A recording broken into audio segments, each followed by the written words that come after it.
Il n'y a qu'un seul nom qui sauve, qui guérit toutes les maladies. Salut Dieu, chers internautes, je vous salue dans le précieux nom de notre Seigneur et Sauveur Jésus-Christ. Aujourd'hui, par la grâce de Dieu, nous allons considérer ensemble la parole de Dieu dans Matthieu, chapitre 6, versets 9 à 15. Et je fais la lecture. Voici donc comment vous devez prier. Notre Père qui es aux cieux, que ton nom soit sanctifié, que ton règne vienne, que ta volonté soit faite sur la terre comme au ciel. Donne-nous aujourd'hui notre pain quotidien. Pardonne-nous nos offenses comme nous aussi nous pardonnons à ceux qui nous ont offensés. Je reprends. Pardonne-nous nos offenses comme nous aussi nous pardonnons à ceux qui nous ont offensés. Ne nous induis pas en tentation, mais délivre-nous du malin, car c'est à toi qu'appartiennent dans tous les siècles le règne, la puissance et la gloire. Amen. Si vous pardonnez aux hommes leurs offenses, votre Père céleste vous pardonnera aussi. Mais si vous ne pardonnez pas aux hommes, votre Père ne pardonnera pas non plus vos offenses. Parole du Seigneur. Je vais aussi utiliser d'autres versets pour répondre à l'interrogation suivante. Et donc, le sujet. Comment prier convenablement pour être exaucé? Comment prier convenablement pour être exaucé? Cette prière est communément appelée le Notre Père. Qu'est-ce que la prière? Selon le pasteur Jacques Bang, la prière est une grâce admirable et une grande source de bénédiction pour quiconque prie. La prière, elle constitue un moment exceptionnel au cours duquel nous crions à Dieu notre faiblesse. Nous l'appelons à l'aide. Nous lui présentons ce que nous avons sur le cœur. Le poids de nos fautes et de nos peines. Nous lui présentons les événements et les situations de la vie qui nous dépassent. Fin de la citation. Prier signifie demander, supplier. Nous demandons quelque chose à quelqu'un. Prier, c'est demander quelque chose à Dieu.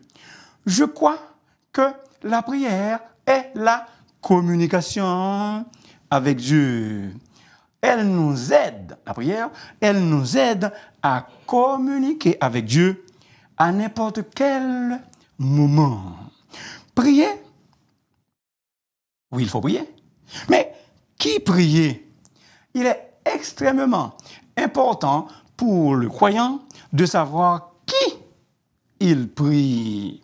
Car notre Seigneur est un Dieu jaloux qui ne tolère pas de prière à d'autres dieux. Le pluralisme appelle à la prière de nombreux dieux. Mais il faut prier le Dieu vivant, réel et vrai. Il est écrit, invoque-moi au jour de la détresse, je te délivrerai et tu me glorifiera. Glorifiera. Psaume 50, verset 15. Le but principal de la prière, c'est que Dieu soit glorifié dans la réponse. Le but principal de la prière, c'est que Dieu soit exalté dans la délivrance. Ainsi parle l'Éternel qui fait ces choses. L'Éternel qui les conçoit et les exécute. Lui dont le nom est l'Éternel. Invoque-moi et je te répondrai. Je t'annoncerai de grandes choses, des choses cachées que tu ne connais pas. Jérémie 33, versets 2 et 3. Dans ces deux versets, le nom de l'Éternel est mentionné à 3 reprises. Et donc, il faut invoquer l'Éternel. Le Dieu des Hébreux, qui est aussi notre Dieu. Le Dieu des Hébreux, qui est aussi notre Dieu. Et n'oubliez jamais, au grand jamais, que nous sommes des Israélites par la foi. Maintenant, comment faut-il prier? Il semble que même les disciples de Jésus ne savaient pas comment s'y prendre. Parce qu'ils avaient demandé à Jésus de leur enseigner à prier. Seigneur, enseigne-nous à prier. Luc 11, verset 1er. Pour bien prier, il nous faut dépendre complètement de Dieu. En réalité, il faut admettre notre dépendance. Le désir de Dieu, c'est que nous dépendions de lui, notre Père céleste, comme des enfants qui dépendent de leur Père terrestre. Il est prêt, notre Dieu, il est prêt à nous donner infiniment au-delà de ce que nous demandons ou pensons. Éphésiens 3, verset 20. Le larron sur la croix avait demandé à Jésus de penser à lui quand il sera dans son royaume.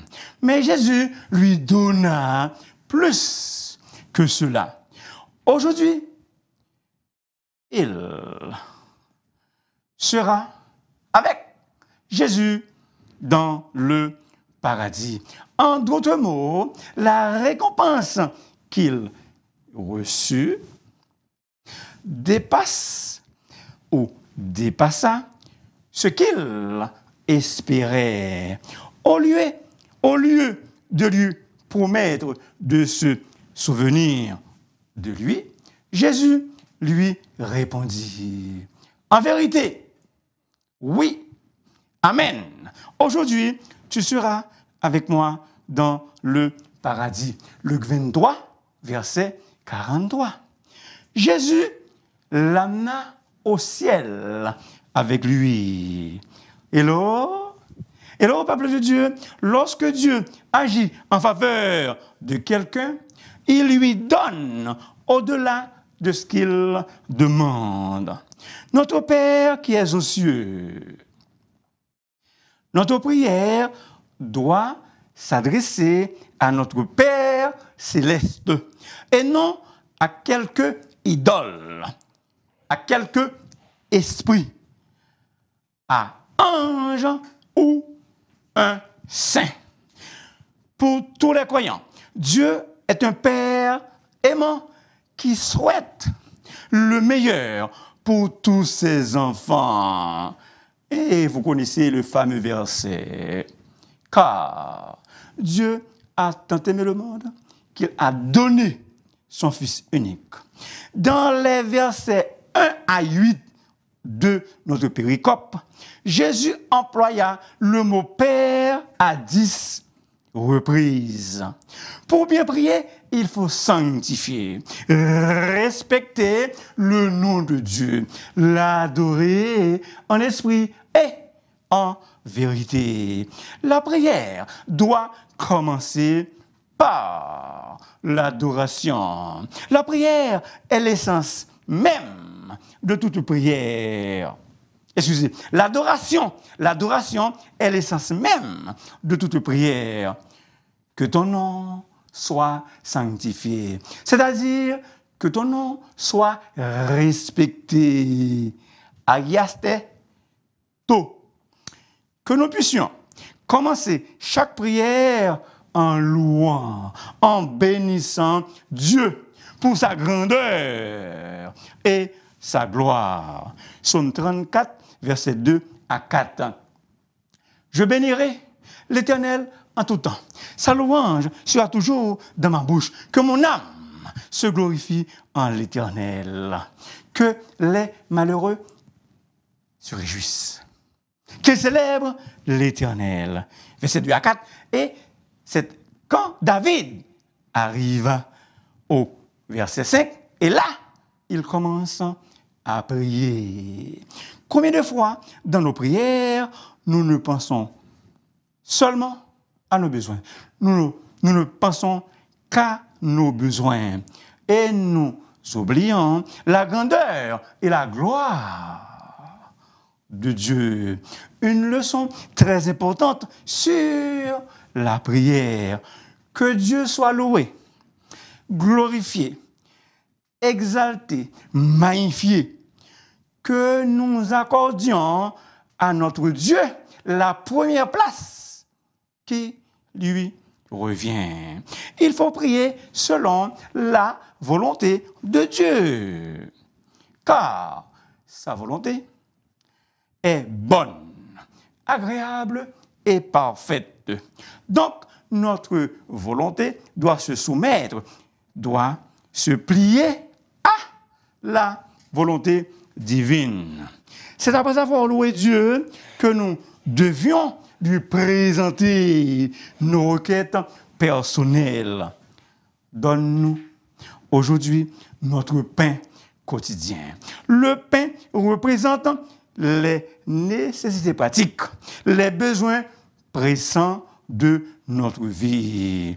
Nécessités pratiques, besoins pressants de notre vie. Il faut confesser nos péchés. Confessez donc vos péchés les uns aux autres et priez les uns pour les autres afin que vous soyez guéris.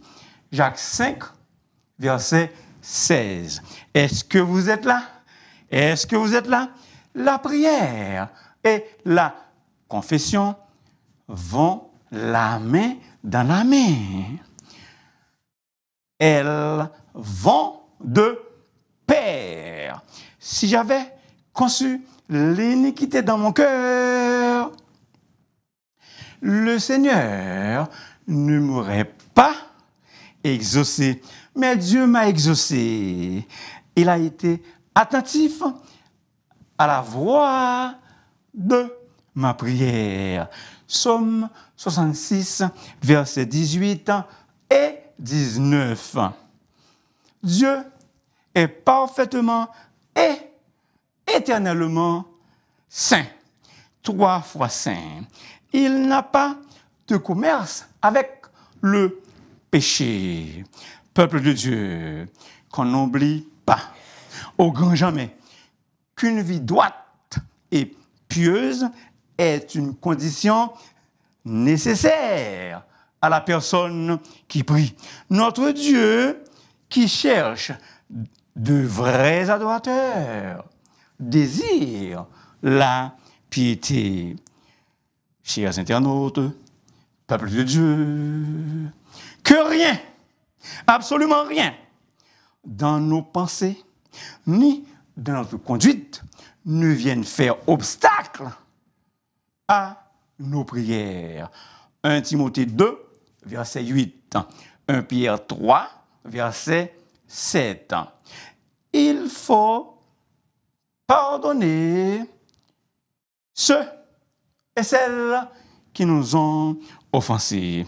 Il faut demander à Dieu pardon pour nos offenses.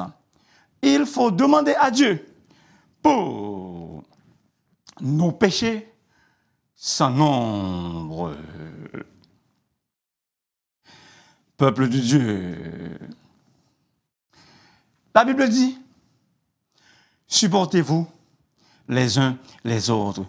Et si l'un a sujet de se plaindre de l'autre, pardonnez-vous réciproquement.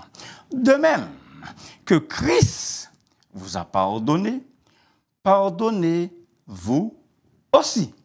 Colossiens 3, verset 13. Il faut prier avec instance, demander avec insistance, sollicitation pressante qui presse vivement. Miracle, miracle. Élie était un homme de la même nature que nous. Il pria avec instance pour qu'il ne pleuve plus, pour qu'il ne pleuve point. Et il ne tomba point de pluie sur la terre pendant 3 ans et 6 mois. Jacques 5, verset 17. Dieu peut répondre à nos prières en accomplissant des miracles. S'il vous plaît, allez lire l'histoire d'Élie dans 1 Roi, chapitre 18, verset 1er et verset 41 à 46. Il faut prier avec ferveur. La prière fervente du juste a une grande efficace. Jacques 5, verset 16. Il faut prier au nom de Jésus. Tout ce que vous demanderez en mon nom, je le ferai, afin que le Père soit glorifié dans le Fils. Si vous demandez quelque chose en mon nom, je le ferai. Jean 14, verset 13 et 14. En vérité, je vous le dis, ce que vous demanderez au Père, il vous le donnera en mon nom. Jusqu'à présent, vous n'avez rien demandé en mon nom. Demandez et vous recevrez, afin que votre joie soit parfaite. Jean 16, versets 23 et 24. Pourquoi prier au nom de Jésus? Parce que son nom est au-dessus de tout nom. Philippiens 2, verset 9. Pourquoi prier au nom de Jésus? Parce que Jésus a un pouvoir dans les cieux et sur la terre. Ainsi, un pouvoir universel. Matthieu 28, verset 18. Parce que Dieu le Père a remis toutes choses entre ses mains. Jean 3, 35. Et donc, Jésus, il gouverne toutes choses. Bien-aimés, dans les cieux et sur la terre, il n'est d'aucun nom plus doux que celui de Jésus. Il faut prier avec un cœur sincère. Approchons-nous donc avec un cœur sincère. Hébreux 10, verset 22. Le Seigneur est attentif et bienveillant et bon à l'égard de nos prières sincères. Il faut prier avec assurance. Approchons-nous donc avec assurance du trône de la grâce, afin d'obtenir miséricorde et de trouver grâce pour être secouru dans nos besoins. Hébreux 4, verset 16. Puisque nous avons un grand souverain sacrificateur qui a traversé les cieux, Jésus, le Fils de Dieu. En lui, notre souverain sacrificateur glorifié, nous pouvons nous approcher à Dieu. Nous pouvons nous approcher de Dieu et entrer dans son intimité. Abba Père, relation, communion intime avec notre Père céleste. La foi, le fondement de la prière. La foi, le fondement de toute prière. Il faut prier avec foi, sans douter. L'apôtre Jacques, le demi-frère de Jésus, a dit que nous devons prier sans douter. Jacques 1er, versets 5 à 8. Maintenant, de quoi ne devons-nous pas douter? Tout d'abord, nous ne devons pas douter de l'existence de Dieu.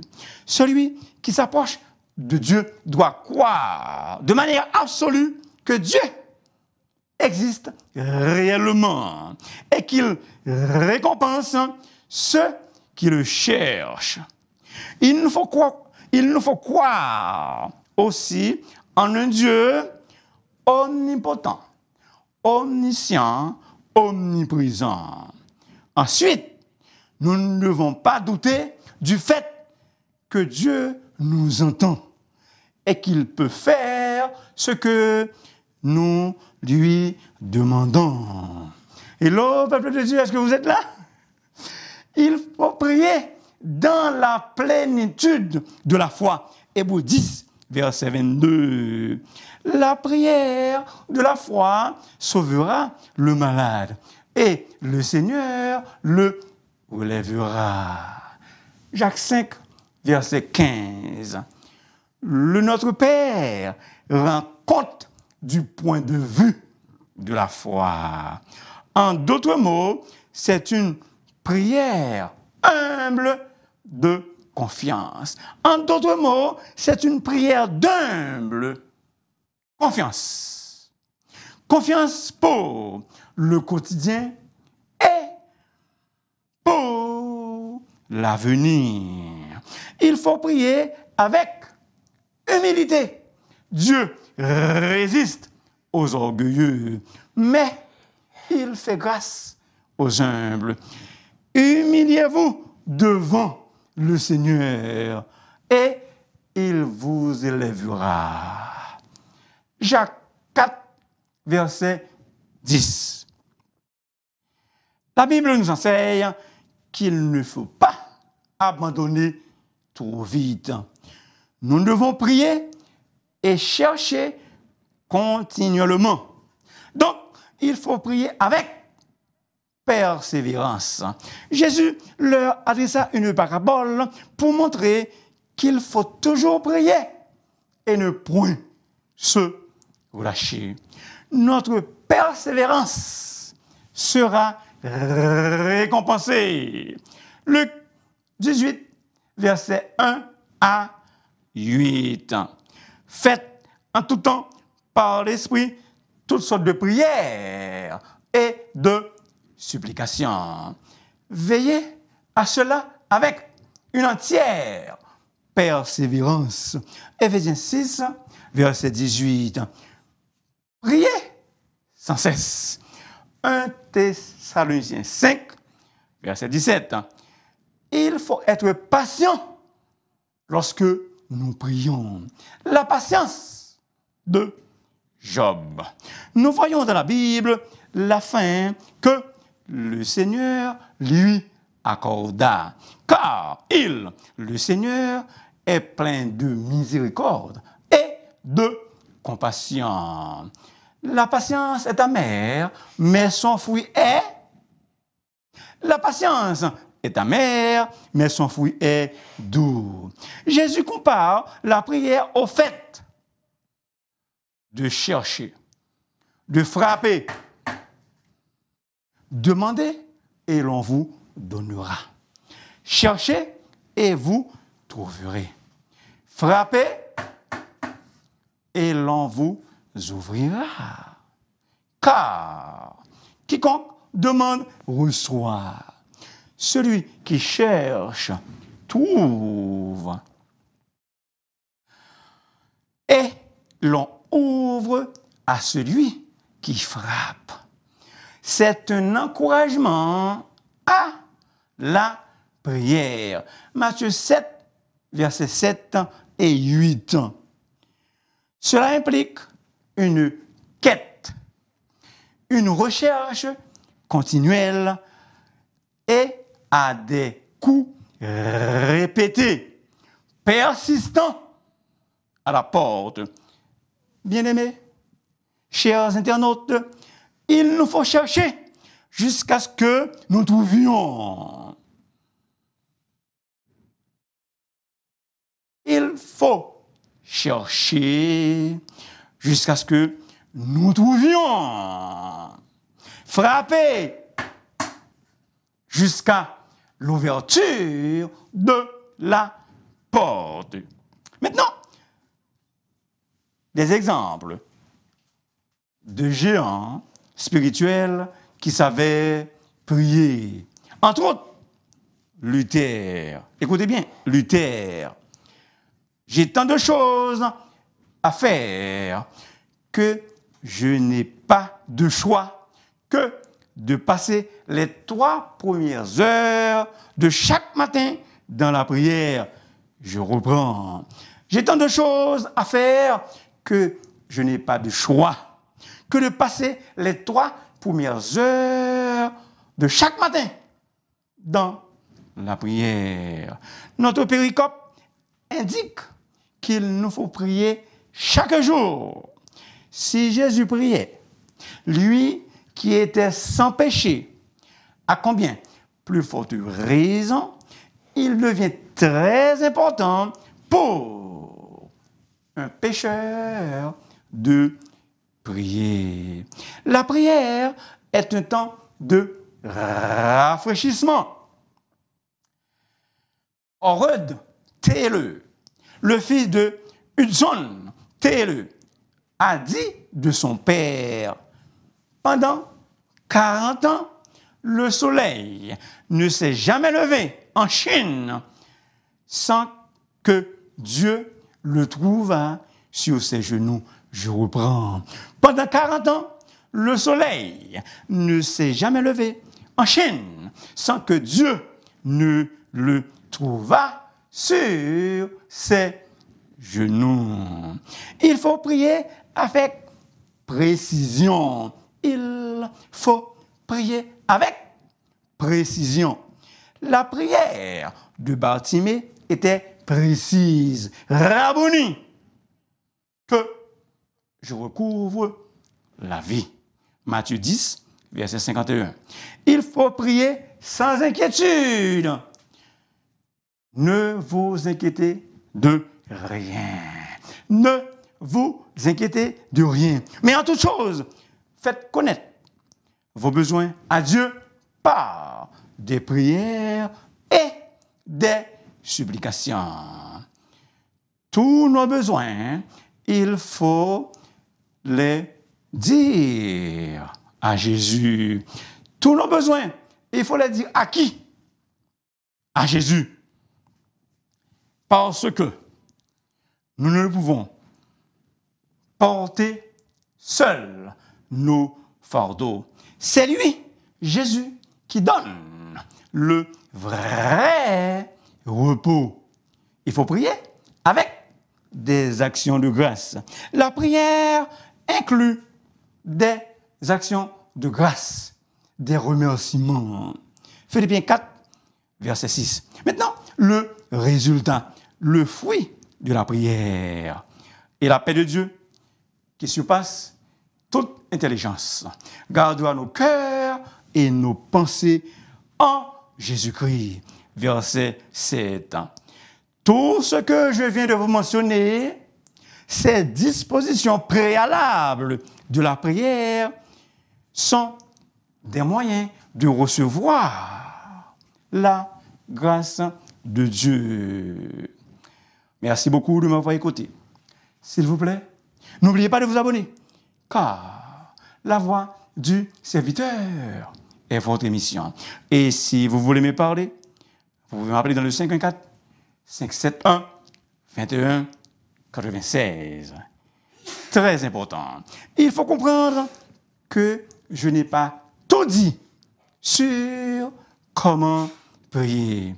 J'espère que ce message n'est pas juste une explication sur la prière, ni sur comment vous et moi, nous devons prier, mais qu'il nous encourage à devenir une personne de prière si vous ne l'êtes pas encore.